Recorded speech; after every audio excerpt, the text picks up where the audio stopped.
इस वीडियो में हम बात करेंगे उन इन्वेस्टिंग लेसन्स की जो हमें कोविड के दूसरे साल में सिखाए हैं। पहला लेसन है shattered prediction and adapting to the evolving landscape, यानी टूटे अनुमान और बदलते परिदृश्य के साथ तालमेल बिठाना। कोविड के शुरुआती दिनों यानी इनिशियल फेज में बहुत बड़ी भूल हुई थी। कई दिग्गजों ने कोविड महामारी को सिर्फ चीन की समस्या समझ लिया था। बड़े बड़े बैंकों ने स्पेकुलेशन किया था कि इसका असर ग्लोबल इकोनॉमी पर ज्यादा नहीं पड़ेगा, बस ग्लोबल इकोनॉमी थोड़ी ही डगमगाएगी। उनकी बातों से ऐसा लग रहा था कि मानो बस चीन में हल्की बारिश हो रही है, लेकिन हकीकत में चीन की हल्की बारिश ने पूरी दुनिया में एक जबरदस्त तूफान ला दी। एग्जाम्पल के लिए गोल्डमैन सैक्स ने फरवरी 2020 में कहा था कि कोविड का वैश्विक विकास पर सिर्फ 0.1% से 0.2% का असर होगा, मगर रियलिटी में 2020 में वैश्विक विकास -3.1% तक गिर गया। इतना ही नहीं, कई बिजनेसेस पूरी तरह ठप हो गए, लाखों करोड़ों का नुकसान हुआ और करोड़ों लोगों की जिंदगी बदल गई। ये बताता है कि जबरदस्त अनसर्टेनिटी के दौर में शुरुआती धारणाएं कितनी गलत साबित हो सकती हैं। इस दौरान व्यवसायों और निवेशकों को पूरी तरह बदलना पड़ा। रेस्टोरेंट बिजनेसेस ने फूड डिलीवरी घर तक करना चालू किया, ऑनलाइन शॉपिंग ने रफ्तार पकड़ी और टेक्नोलॉजी कंपनीज अचानक बूम में आ गई। कोविड का दूसरा साल इस बात का सबूत है कि दुनिया कितनी ज्यादा जुड़ी हुई है और एक जगह की समस्या पूरी दुनिया को प्रभावित कर सकती है। इसने हमें ये भी सिखाया है कि लचीलापन यानी फ्लेक्सिबिलिटी, नयापन अपनाने की क्षमता और अनिश्चितता के साथ जीना ही आगे बढ़ना। नेक्स्ट पॉइंट है rise of retail investors and meme stocks, मतलब नए निवेशकों का उछाल और मीम स्टॉक्स का पागलपन। दूसरे कोविड साल में शेयर बाजार में एक नया ट्रेंड देखने को मिला। बड़ी संख्या में नए कम अनुभवी निवेशकों का आना। ये निवेशक अक्सर रॉबिनहुड फाइनेंशियल ऐप और सोशल मीडिया के जरिए शेयर बाजार से जुड़े थे। इनमें से कई युवा थे, टेक्निकल लवर थे जो तेज पैसा कमाने का सपना देखते थे। रॉबिनहुड जैसे ऐप्स ने कम ट्रेडिंग फीस और आसान इंटरफेस के जरिए बाजार को इजी बनाया। सोशल मीडिया पर डिस्कशन और रेडिट ग्रुप्स जैसे प्लेटफॉर्म्स ने शेयर्स के बारे में इंफॉर्मेशन और एडवाइस स्प्रेड करने में इम्पोर्टेंट रोल निभाया। इस वजह से बहुत से लेस एक्सपीरियंस्ड इन्वेस्टर्स बिना रिसर्च या कंपनियों के बुनियादी विश्लेषण जाने बिना ही इन्वेस्टमेंट करने लगे। इस टाइम मीम स्टॉक्स का भी खूब उछाल आया। ये ऐसे शेयर थे जो सोशल मीडिया पर अचानक वायरल हो जाते थे और उनकी कीमत आसमान छूने लगती थी। एग्जाम्पल, गेम स्टॉप नाम की वीडियो गेम रिटेलर का स्टॉक्स कुछ ही महीनों में सैकड़ों गुना बढ़ गया, सिर्फ इसीलिए क्योंकि रेडिट पर इन्वेस्टर्स के एक ग्रुप ने इसे खरीदने का अभियान चलाया। लेकिन इस नए इन्वेस्टर क्लास और मीम स्टॉक के उछाल के परिणाम बड़े उतार चढ़ाव और बाजार की अनसर्टेनिटी के रूप में सामने आए। एग्जाम्पल, गेम स्टॉक स्टॉक्स तेजी से बढ़ने के बाद कुछ ही हफ्तों में गिर गया, जिससे कई नए इन्वेस्टर्स को भारी नुकसान हुआ। ये घटनाएं बाजार में रिस्क के आकलन यानी असेसमेंट के महत्व को दर्शाती हैं। नए निवेशकों को समझना चाहिए कि सोशल मीडिया की हवा अक्सर वास्तविक कंपनी के मूल्य के साथ मेल नहीं खाती। फंडामेंटल एनालिसिस, कंपनी की फाइनेंस हेल्थ का एनालिसिस और लॉन्ग टर्म इन्वेस्टमेंट स्ट्रेटेजी बनाना इन्वेस्टमेंट करने के लिए जरूरी है। नेक्स्ट पॉइंट है विविधीकरण यानी diversification, a shield against unexpected waves.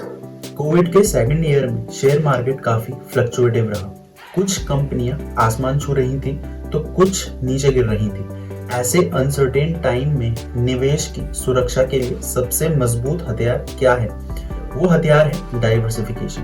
Diversification का मतलब वो तो सब आपको पता ही होगा, लेकिन फिर भी इसका मतलब है अपने निवेश को अलग अलग एसेट क्लासेस और सेक्टरों में फैलाना, जिससे अगर एक जगह लॉस का तूफान आए तो दूसरी जगह आपकी नाव सुरक्षित रहे। मान लीजिए आपने सिर्फ टेक कंपनियों में ही निवेश किया है। 2021 में तकनीकी क्षेत्र तेजी से बढ़ा, लेकिन उसी साल दूसरी इंडस्ट्रीज जैसे टूरिज्म और हॉस्पिटैलिटी को भारी नुकसान हुआ। अगर आपके इन्वेस्टमेंट का इन दूसरे क्षेत्रों में भी हिस्सा होता तो कुल नुकसान कम होता। या फिर मान लो कि आपने सिर्फ स्टॉक्स में ही पैसा लगाया है, तो 2021 में इंटरेस्ट रेट बढ़े थे जिससे स्टॉक्स के भाव गिर गए थे, लेकिन उसी समय सोने की कीमत बढ़ गई और अगर आपके पोर्टफोलियो में सोना भी होता तो स्टॉक की गिरावट का कुछ असर आपको कम झेलना पड़ता। ये सिर्फ कुछ एग्जांपल्स हैं, लेकिन ये दिखाते हैं कि कैसे डाइवर्सिफिकेशन ने दूसरे कोरोना साल में निवेशकों को बचाया।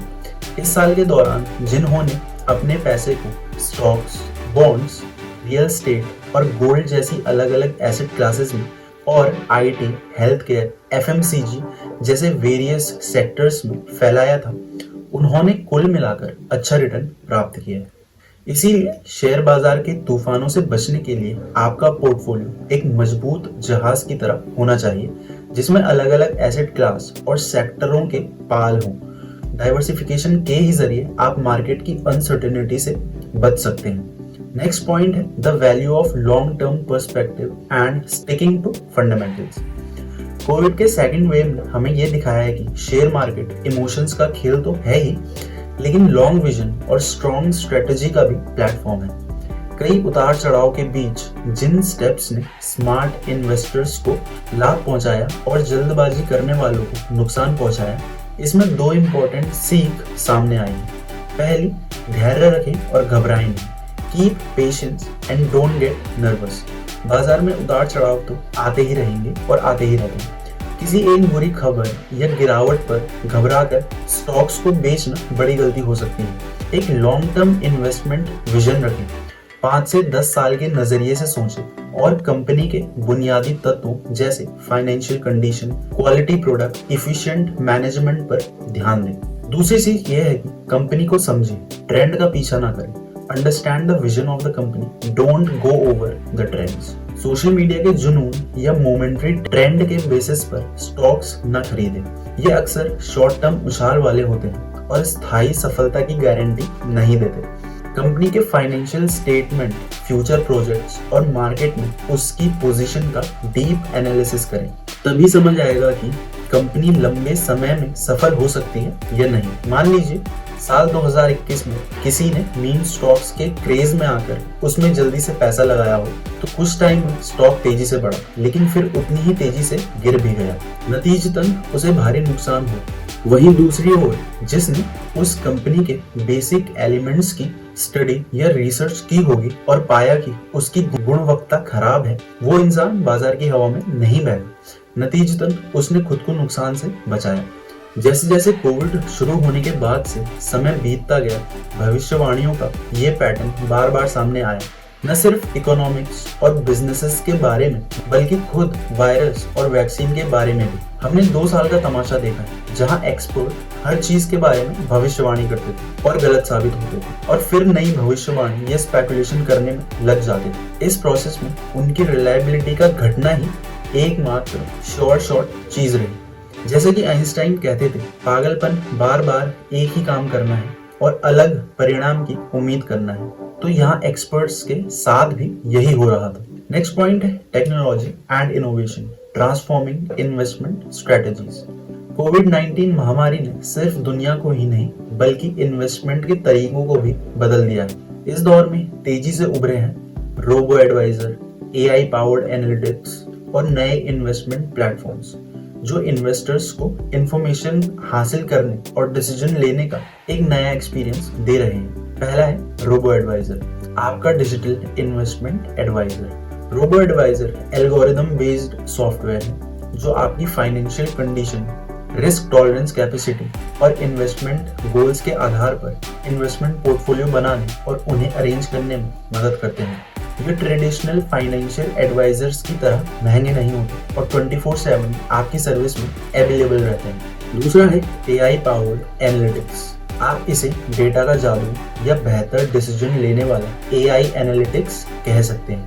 आर्टिफिशियल इंटेलिजेंस अब इन्वेस्टमेंट के क्षेत्र में भी धूम मचा रहा है। एआई पावर्ड एनालिटिक्स टूल बड़ी मात्रा में फाइनेंशियल डेटा का एनालिसिस करके कंपनियों के फ्यूचर के प्रदर्शन और बाजार के रुझानों और निवेश में बेहतर अवसरों की पहचान करने में इन्वेस्टर्स की मदद कर रहे हैं। तीसरा है नए निवेश प्लेटफॉर्म्स, एक्सेसिबिलिटी और ट्रांसपेरेंसी का वादा।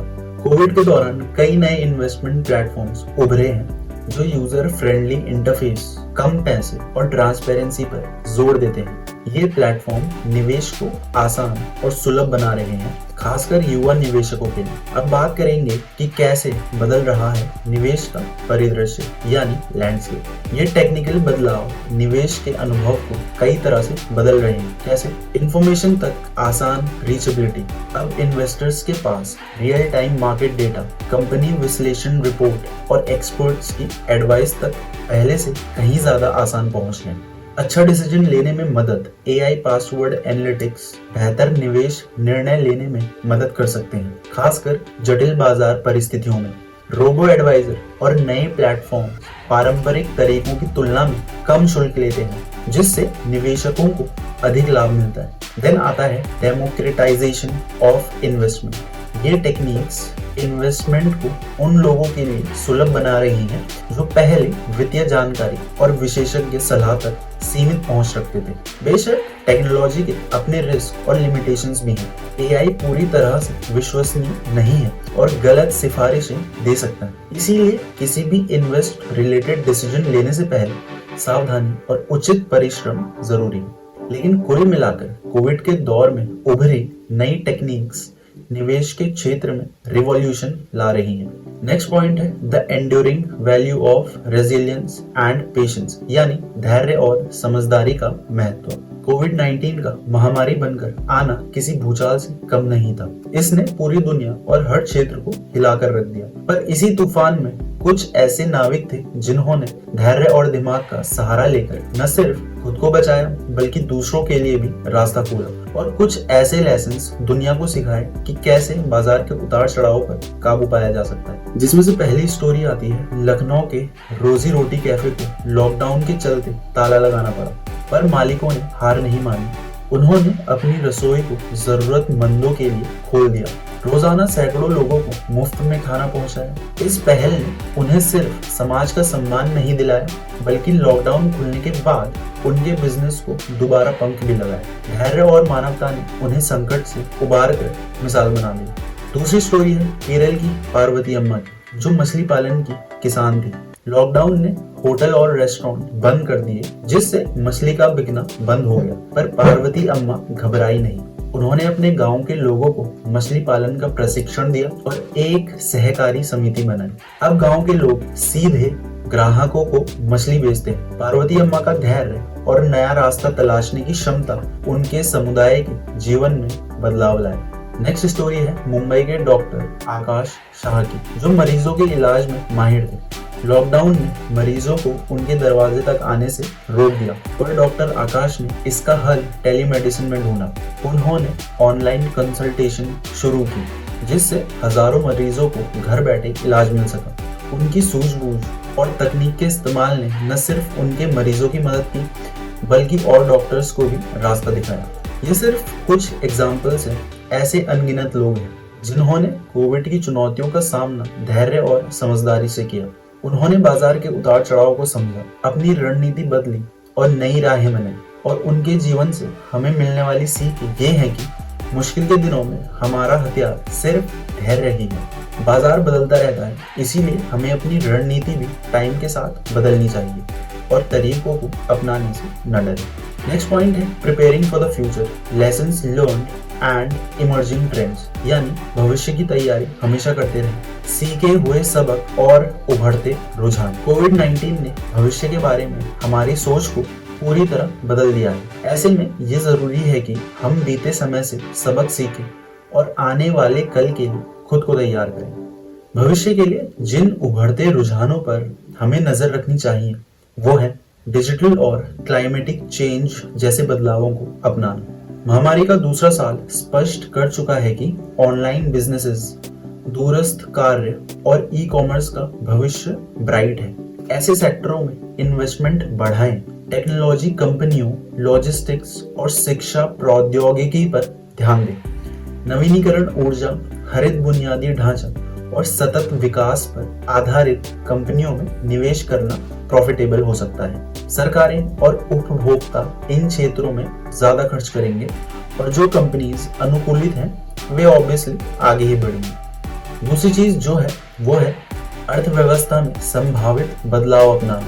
कार्यालय जाने की आदत कम हो सकती है, इसीलिए रियल एस्टेट में व्यवसायिक और आवासीय संपत्तियों के बीच इन्वेस्टमेंट का रेशियो बदल सकता है। रिमोट वर्क ऑप्ट करने वाली कंपनियों में इन्वेस्टमेंट पर्पस से विचार करें। महामारी ने स्वास्थ्य सेवाओं की जरूरतों को रेखांकित किया है। टेलीमेडिसिन, दवा कंपनियों और ट्रीटमेंट चिकित्सा इक्विपमेंट मैन्युफैक्चरर्स में इन्वेस्टमेंट अच्छा रिटर्न दे सकता है। संभावना है कि गरीबी और असमानता बढ़े।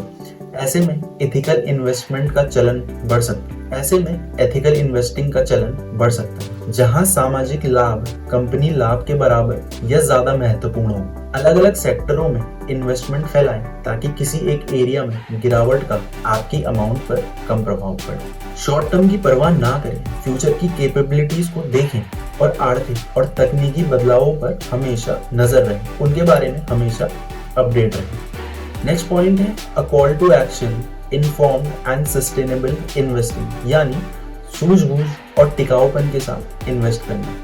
इस पॉइंट पे हम बात एक ऐसे इन्वेस्टमेंट की करेंगे जो पर्यावरण, समाज और आपके वित्त के लिए टिकाऊ हो। हमें ऐसा कौन सा निवेश का रास्ता अपनाना चाहिए जो न सिर्फ हमारी जेब बल्कि दुनिया को भी बेहतर बनाए।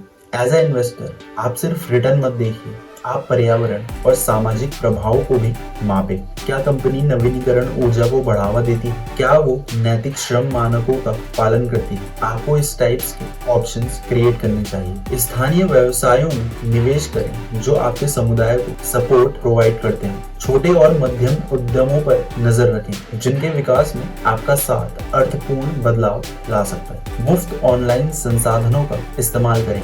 कई वेबसाइट्स और यूट्यूब चैनल नैतिक और टिकाऊ निवेश पर मार्गदर्शन देते हैं। बुक्स और ब्लॉग्स भी आपको डीप नॉलेज प्रोवाइड कर सकते हैं। इंडेक्स फंड्स का फायदा उठाएं जो टिकाऊ कंपनियों में निवेश करते हैं। स्रोत पर कचरा कम करने और कम पानी खर्च करने वाले विकल्पों को चुनें। स्थानीय प्रोडक्ट्स को खरीदें। याद रखें, निवेश में सबसे खराब विचार है इवेंट साइकिल का फ्रंट रनिंग करने की कोशिश करना, और कोविड ने इसे किसी भी संदेह से परे साबित कर दिया है। किसी ने भी अगर फरवरी 2020 से लगातार ऐसा किया होता तो उसका आने जाने दोनों रास्तों पर बुरा समय होता। मतलब नीचे आने के रास्ते में पैसा खोया होता और ऊपर जाने के रास्ते में मौके छूटे होते। इन्वेस्ट और खबरों का फ्रंट रनिंग करना हमेशा एक बुरा विचार है। क्यों? क्योंकि इसका मुख्य विचार ये है कि पैसा बनाने के लिए आपको सही भविष्यवाणी करने की जरूरत है, पर अगर आप ऐसा नहीं कर सकते तो आपको ज्यादा मेहनत नहीं करनी होगी। और हम में से अधिकांश इसे कम से कम कुछ हद तक आंतरिक रूप देते हैं, जैसा कि शेयर बाजार ऊपर चढ़ता है, फिर नीचे आता है और फिर भी ऊपर चढ़ता है। वहाँ बहुत सारे लोग घबराकर ये पता लगाने की कोशिश करते हैं कि अब आगे क्या होगा। एक समय होगा जब बाजार आज से ऊपर होगा और एक समय होगा जब आज से नीचे होगा। न सिर्फ कोविड के चलते हमें ये लेसन्स याद रखने चाहिए, बल्कि as a long term investor जो बहुत एक्साइटेड या फिर बहुत निराश हुए बिना बेसिक बातों पर टिके रहते हैं, वे हमेशा अच्छा करेंगे। ये एक सरल फॉर्मूला होना चाहिए इन्वेस्टिंग करने का। निवेश में जोखिम तो होता ही है, इसीलिए सावधानी से निर्णय लें। अपनी वित्तीय स्थिति और जोखिम उठाने की क्षमता को समझें। With that said, I hope आपको वीडियो पसंद आई होगी, और अगर आई हो तो वीडियो को लाइक, शेयर और चैनल को सब्सक्राइब करना ना भूलें। More informative content is on the way. Thanks for watching.